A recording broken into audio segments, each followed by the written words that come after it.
আচ্ছা দেখেন আমাদের প্রথম যে জিনিসটা কাজটা হচ্ছে কি আমাদের জুম মিটিং এর কাজ, এটা সোজা কাজ, এটা সবাই করব। ZOOM জুম ডট কমে আমি ঢুকবো, জুম ডট কম, কিসে ঢুকবো, জুম ডট কমে। ঢোকার পর এখানে দেখেন এই সাইন ইন পাবো, এই যে একেবারে রাইট কর্নার দেখবো সাইন ইন পাবো। তো সাইন ইনে ঢুইকা এইখান থেকে আমি ম্যাক্সিমাম কম্পিউটারে ইনশাল্লাহ সাইন ইন এটা করা থাকবে, তারপরও যতটুকু যেগুলো না থাকবে আপনারা এখান থেকে সাইন ইন করে নেবেন, ঠিক আছে। ওইখানে কম্পিউটারগুলো আপনারা সাইন ইন করে নেবেন, করে নিলেন। এই সাইন ইন করার পরে এরকম একটা ইন্টারফেস আপনারা পাবেন। এই ইন্টারফেসের কোনায়, এই কোনায় দেখবেন মিটিং নামে একটা অপশন আছে। কি নামে অপশন আছে, মিটিং নামে একটা অপশন আছে। আমরা মিটিংয়ে ক্লিক করব। আমাদের ওই জুমে আমাদের কোশ্চেনের উপরে যে অংশটা এখানে দেখেন শিডিউল একটা অপশন আছে, শিডিউল এ মিটিং, দেখছেন শিডিউল এ মিটিং নামে একটা অপশন আছে। আচ্ছা আমরা এই শিডিউল এ মিটিংয়ে ক্লিক করলাম, করলে আমাদের এই রকম একটা ইন্টারফেস আসবে। আচ্ছা এরপরে আমাদের যে ওই যে জুম মিটিংয়ে দেখবেন তিনটা জিনিস আমার মেইন, তিনটা জিনিস আমার জুম মিটিংয়ের মেইন। এক হচ্ছে আমার টাইটেল, আমার যেই টাইটেলটা দেওয়া থাকবে আমি ওই টাইটেলটা দিব। ডেট, ওই ডেটটা আপনি কালকে পরীক্ষা দিবেন ওই ডিফল্ট ওই ডেটটাই থাকবে, ওইটা কোনো চিন্তার বিষয় না। এরপর ধরেন আপনি এখানে আপনি এখন কয়টা বাজতেছে, ধরেন হচ্ছে 3টা, আপনার ওই সময় পরীক্ষা দিতেছেন 2:30 বাজতেছে, আপনি 3টা এখান থেকে সিলেক্ট করে দেবেন। আর কোনো কিছু আপনার সিলেক্ট করার দরকার নাই, জাস্ট নিচে এসে এখান থেকে সেভ দিবেন। সেভ দিছেন? জি স্যার। জি স্যার। আচ্ছা এখন দেখেন আমার এখানে সেভ দেওয়ার সময় একটা ঝামেলা হয়েছে, কারণ আমি দিছি 3 তারিখের একটা টাইম দিছি, এই জন্য আর কি 3 তারিখের টাইমটা দিছি, এই টাইমে দিছি, এই জন্য এই টাইমটা তো অলরেডি চলে গেছে, হ্যাঁ, তাই এই জন্য তো আর মিটিং করতে পারবে না। তো এই জন্য আমি আবার টাইমটা একটু ইয়া করে দিই, সরি ওই 3 তারিখ না, মানে 21 তারিখের টাইম দিছিলাম, আমি আবার 22 তারিখের টাইমটা এইখানে আছে। আমি এইখান থেকে এখন 22 তারিখ কয়টা বাজে, এখন 8টা বাজে, আমি তাইলে হচ্ছে যে 9টা 8:30টার দিকে দিলাম। দেখেন আমি এখান থেকে এতটুকুই, জাস্ট আমি টাইমটা চেঞ্জ করছি আর টাইটেলটা চেঞ্জ করছি, আর কিছু চেঞ্জ করছি? না স্যার। আচ্ছা আর কিছু আমরা চেঞ্জ করবো না, আমরা জাস্ট এখানে সেভে ক্লিক করব। এই সেভে ক্লিক করলে আপনার এইখানে হচ্ছে এই যে ইনভাইটেশন নামে একটা অপশন আসবে, নিচের দিকে দেখবেন ইনভাইটেশন, কপি ইনভাইটেশন নামে। আমরা এই কপি ইনভাইটেশনে ক্লিক করব। এই যে উপরের অংশটুকু আছে এই টাইটেল থেকে শুরু কইরা, ঠিক আছে, এই থেকে শুরু কইরা ইনভাইটেশন এই এতটুকু পুরাটা আমি এই রাইট ক্লিক করে এখান থেকে কপি করব। করার পর আমি এখান থেকে জিমেইলে যাব, জিমেইল.com-এ ঢুকবো, এখান থেকে এই কম্প্রেসে ক্লিক করব। কম্প্রেসে ক্লিক করার পর আমি এই যে বডিটা আছে না আমার, আমার এখানে এটা আমার সিগনেচার অ্যাড করা, আপনাদের এখানে এটা থাকবে না। এই যে এখানে আমি বডিটা এই আমার পুরো ডাটাটা ইয়া করব। এরপর যে টাইটেলটা আছে না, টাইটেলটা আমি কপি করে এইখানে দিয়ে দেব। আর ওই ম্যাম বা স্যার যে হচ্ছে আপনার এখানে হচ্ছে আপনার যে ইমেলটা দেবে এই 2 এর জায়গায় ওই ইমেলটা দিবেন। ধরেন আমারটা আমি দিয়ে দিতেছি, আমার মেলই আমি দিয়ে দিতেছি, হ্যাঁ, আমার মেলই আমি পাঠাইতেছি। এই এতটুকু কইরা জাস্ট এখানে সেন্ডে ক্লিক করবেন। এই দেখেন আমার এইখানে চলে আসছে, দেখছেন, এইটা পাঠাইতে পারলেই আপনার ওকে। এই আপনার জুম মিটিং এর কাজ শেষ।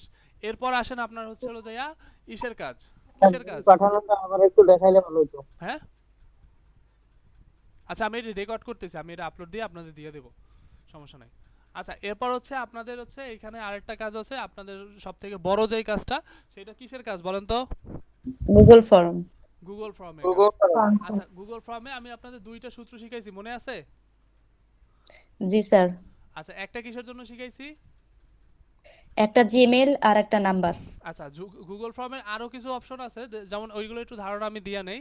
আচ্ছা এইখানে দেখেন গুগল ফর্মের উপরে এখানে কি লিখবো, আমরা টাইটেল লিখবো, যেই টাইটেলটা থাকবে ওইটা লিখবো, কম্পিউটার অপারেশন লেভেল 3 ব্লা ব্লা ব্লা। এরপর ডেসক্রিপশনে যা ডাটা থাকবে আমি এই ডেসক্রিপশনে লিখবো। আচ্ছা এরপর দেখেন গুগল ফর্মে কিছু ধাপ আছে। আমার এখানে যদি বলে আমার এখান থেকে সিলেকশন হবে, সিলেকশন বলতে বুঝেন, ধরেন আমার এখানে মেল ফিমেল এগুলো আছে না, এরা হচ্ছে জাস্ট সিলেক্ট করে দেবে আমি মেল না ফিমেল বা হচ্ছে আমি আদার্স, এটা সিলেক্ট করে দেবে। এই ক্ষেত্রে আমরা এখান থেকে সিলেকশনগুলো ইউজ করব। এটা হচ্ছে মাল্টিপল চয়েস থাকবে, কি থাকবে? Multiple choice. আচ্ছা আপনাদের এখানে এরকম মাল্টিপল চয়েস একটা থাকবে, এখানে হচ্ছে যে 1 2 দেওয়া থাকবে, এখানে জাস্ট এই যে 1 অপশন 1 আছে না, এখানে 1 লিখবেন, তারপর এখানে 2 লিখবেন, এখানে 3 লিখবেন, এরকম জাস্ট লিখে যাবেন, হ্যাঁ, এরকম জাস্ট ক্লিক স্যার করে ডিলিট দিলে হবে না? হ্যাঁ ডিলিট দিলে ওইটা ডিলিট দিলে হবে না এই যে ডিলিট দিতেছি, অপশনটারে? হ্যাঁ ডিলিটও দিতে পারবেন আপনার সমস্যা নাই। এই যে আচ্ছা এখান থেকে অ্যাড অল দিলে এটা অ্যাড হয়ে যাবে। আচ্ছা তো এরপর হচ্ছে আমাদের মূল যে কাজটা, মূল যে ঝামেলাটা আমরা পড়ি ওইটা হচ্ছে আমাদের এই ফোন নাম্বারটা নিয়ে। আচ্ছা আমরা একটু ফোন নাম্বারটা লিখি, এই ফোন, ফোন লিখলাম। আচ্ছা এখান থেকে এটা ফোন নাম্বার কি থাকবে বলেন তো? এটা শর্ট মেসেজ। শর্ট অ্যান্সার থাকবে, কি থাকবে? Short answer. Short answer. আচ্ছা এরপর এটা আমরা রিকোয়ার করব, রিকোয়ার করার পর এখান থেকে আমরা কি করব, রেসপন্স ভ্যালিডেশন দিছি। আচ্ছা এইখান থেকে আমরা কি করব, রেগুলার এক্সপ্রেশন, এইখান থেকে কি হবে, ম্যাচেস নাকি। আচ্ছা এরপরে আমার সূত্রটা বলেন, কে বলবেন, সূত্রটা বলেন, কে বলবেন। Third bracket open, third bracket open, backward slash, backward slash, plus 88, plus 88,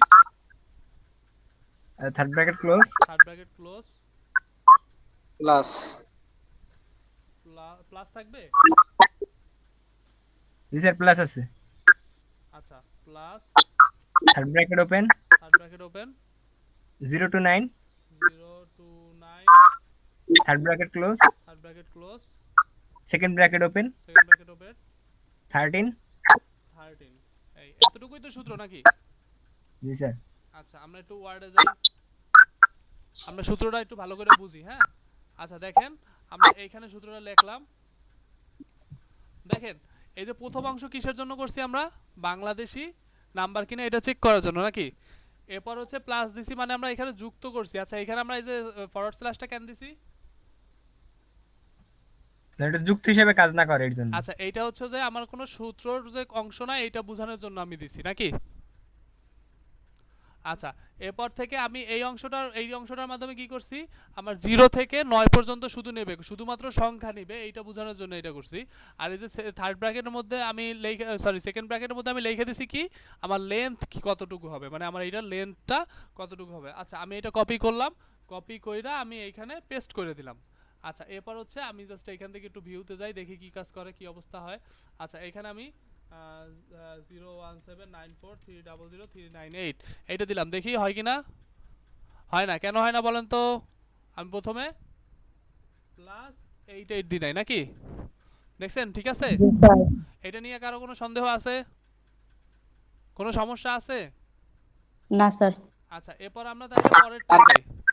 এই সূত্রটা কি ঠিক আছে? আমি যদি এখানে ওই প্লাস 88 দিয়া 01 না দিই তাহলে তো এই সূত্রটা মানে হয়ে যেতেছে। 01 বলতে 0 থেকে 9, আমি মনে করেন 01 না দিয়ে আমি 1 2 3 4 5 6 দিলাম তাহলে তো এই সূত্র হয়ে যেতেছে আর কি। 01 না দিলেও ঠিক আছে, আমার তো বাংলাদেশি নাম্বারের পরে যে আপনার ওই যে 01 থাকা লাগবে এটা তো কথা না। ও আজকে একটু জানার জন্য স্যার। স্যার অন্য সূত্র দিলে কি হবে? অন্য সূত্র দিলেও হবে, সমস্যা নাই, খালি আপনি কাজটা করতে পারলেই হবে। আচ্ছা মূলত Okay. বিষয়টা শুনেন, আমাদের বাংলাদেশি কোড হচ্ছে যে +880, বাংলাদেশি কোড কি প্লাস 880। +880। এখন এর পরের যে আছে না 179 এইগুলো হচ্ছে যে আমরা বিভিন্ন টেলিকম কোম্পানি ওরা ইউজ করে। যেমন হচ্ছে আপনি যদি কোনো আইপি নাম্বার ইউজ করেন, আইপি নাম্বারে কিন্তু কোনো ইয়া থাকে না, ওই যে শুরু হয় 9 দিয়া বা শুরু হয় 2 দিয়া বা শুরু হয় 6 দিয়া, ঠিক আছে। যেমন হচ্ছে আমরা যে কল আমাদের বিকাশ থেকে কল দেয়, বিকাশের নাম্বার থাকে কি 147 এরকম কিছু একটা নাম্বার থাকে নাকি, 161 কেমন জানি স্যার। হ্যাঁ এরকম একটা নাম্বার থাকে। তো এই কাজটার আগে যে অংশটা থাকে এইটা হচ্ছে বাংলাদেশি ভ্যালিডেশন কোড, বুঝতে পারছেন। আচ্ছা এই গেল হচ্ছে, যদি ইয়া না থাকে মনে না থাকে জাস্ট মুখস্থ করবেন, জাস্ট এই এতটুকু মুখস্থ তো সবাই করতে পারবেন না। জি স্যার পারবো। আচ্ছা এতটুকু মুখস্থ করেন। আরেকটা সূত্র আমরা আসি। এরপর হচ্ছে আমাদের এখানে ইমেল যদি করতে চাই, ইমেল ভ্যালিডেশন যদি করতে চাই, এখানে আদার্স থাকবে, এখান থেকে কি দিব, এক্সাক্ট ম্যাচ। আচ্ছা ইমেল ভ্যালিডেশন কিভাবে করব আমার একটু বলেন। প্রথমে কি থাকবে, থার্ড ব্র্যাকেটের মধ্যে কি থাকবে, 1 থেকে 0 থেকে স্যার এ থেকে জেড পর্যন্ত, আর 0 থেকে তারপরে 9 zero পর্যন্ত, থেকে 9 0 থেকে 9, আর হচ্ছে যে এ থেকে জেড। জেড। জেড, এতটুকুই তো নাকি। জি স্যার। জি এরপর স্যার। থাকবে প্লাস নাকি, জি স্যার। প্লাসের পর কি @, থাকবে @, @। আচ্ছা আমাদের মূলত যে ভ্যালিডেশনটা আসে, আচ্ছা এখানে কি ওইটা করা হয়েছিল স্ক্যান।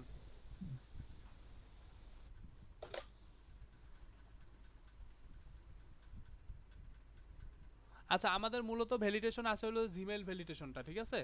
আচ্ছা জিমেল ভ্যালিডেশনটা আমরা এখানে কি করব দেখেন, আমরা এখানে হচ্ছে যে প্লাস দিব, কি দিব প্লাস দিব, এরপর এইখানে আমরা gmail.com লিখে দেব, gmail.com কম, কিন্তু এই জিমেইলের এই যে আগে আইএল আছে এইটা কি হচ্ছে ফরওয়ার্ড স্ল্যাশ হবে না এখানে? জি স্যার। স্যার থার্ড ব্র্যাকেট তো হবে না, লাস্টে gmail.com এ। আচ্ছা সরি, হ্যাঁ সরি এই হইছে, এটা শেষ। জি স্যার। আচ্ছা এটা তো আমার একটু ওই যে থার্ড ব্র্যাকেট দিতে এখানে একটু ঝামেলা করছে, আমি এটা একটু আবার লিখি, হ্যাঁ ইমেল। আচ্ছা এইখানে হচ্ছে আমি এই পরের অংশ এই হয়ে গেছে। আচ্ছা এবার দেখেন আমরা এখানে গেলাম যাইয়া এখানে s@gmail.com ভুল ধরতেছে? ধরতেছে না, কিন্তু আমি এখান থেকে একটা কাইটটা দেই, দেখেন ভুল ধরবে, কারণ কি আমার এখানে এক্স্যাক্টলি জিমেইলটা ধরতে হবে।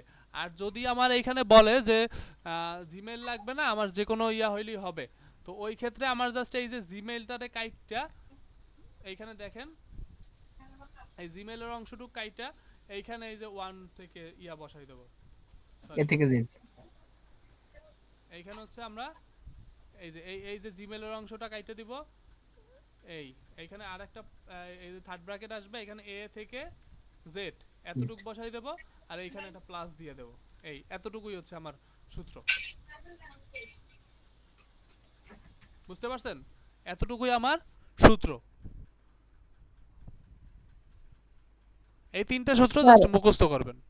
কোশ্চনে জিমেল লেখা না থাকলে এইভাবে লিখবো নিচেরটা সূত্র। নিচেরটা কোশ্চেনে যদি বলে মানে আপনি শুধুমাত্র জিমেল নেবে, এইটা যদি লেখা না থাকে তাইলে নিচেরটা সূত্র হবে, আর যদি বলে আচ্ছা। শুধুমাত্র জিমেল নেবে তাইলে হচ্ছে যে উপরেরটা।